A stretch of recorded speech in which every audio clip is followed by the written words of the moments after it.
Sir, আমাকে কোথায় নিয়ে যাচ্ছেন? জেলের মধ্যে তো ভালোই ছিলাম। আরে চল না, মজা করে আবার ফিরে আসবি। আফটার অল আমিও পুরুষ, তাই আমিও গোপন খিদের জ্বালাটা বুঝি। Thank you sir. মেয়ে পাবো তো? নিশ্চয়ই, দুটো একসাথে, একটা মাঝবয়সী আর একটা ইয়ং। তবে ফিগারখানা দুজনারই কিন্তু ঝাক্কাস। পারবি তো? কি যে বলেন, মেরে মেরে অজ্ঞান করে দেব, তারপর জমিয়ে আনন্দ করব, যেমনটা করে ধরা পড়েছিলাম। অন্যায়টা যে করেছিলিস সেটা তো জানতাম, কিন্তু সত্যি বলতো, ওইভাবে নখ দাঁত দিয়ে কাটাছেঁড়া করলি কেন মেয়েটাকে? ঘুষি মেরে মেরে বদনটাও তো পুরো বিগড়ে দিয়েছিলি। তোমরা তো সবই জানো গুরু। আসলে আমার বেআইনি কাজকর্মগুলো সব জানতে পেরে আমাকে ভয় দেখাচ্ছিল কদিন ধরে। আমিও তকে তকে ছিলাম, একা পেয়ে দিলাম 12টা বাজে।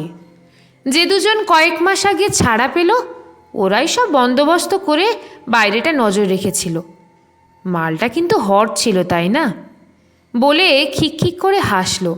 কিরে, আবার হাসছিস কেন শুয়ার? ওই জন্যই ওকে ওইভাবে কষ্ট দিয়েছিলাম। ওকে ব্যথা দিয়ে কি মজাটাই না পাচ্ছিলাম সেদিন, কি বলবো আর। কিন্তু স্যার, চোখের বাঁধনটা তো খুলে দিন। এই তো এসে গেছি, এবার খুলে দিচ্ছি। কিন্তু একটা সমস্যা আছে। কি স্যার? মেয়ে দুটোকে গতকাল আদিবাসী অঞ্চল থেকে তুলেছি, কিছু খেতে দিতে পারিনি। কিচ্ছু চিন্তা করবেন না স্যার, আজ পেট ভরে খাওয়াবো, সব খিদে মেটাবো ওদের।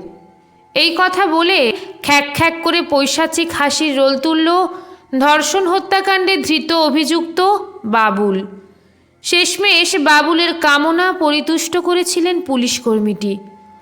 অরণ্য থেকে সদ্য ধরে আনা ক্ষুধার্ত দুটো বাঘিনীর খাঁচায় সযত্নে বাবুলকে ঢুকিয়ে দিয়ে মানুষটি বলেছিলেন, এরাও স্ত্রীলিঙ্গ জীব, যা এবার মজা কর। বন্ধ খাঁচা থেকে বেশ কয়েকটি গর্জনের প্রত্যুত্তরে শুধু ভেসে আসছিল আকাশ ছোঁয়া আর্তনাদ। জলভরা চোখে বিশ্বস্ত কনস্টেবল গৌর বুক ফুলিয়ে স্যালুট ঠুকেছিল ওই বলিষ্ঠ পুলিশ কর্মীটির উদ্দেশ্যে।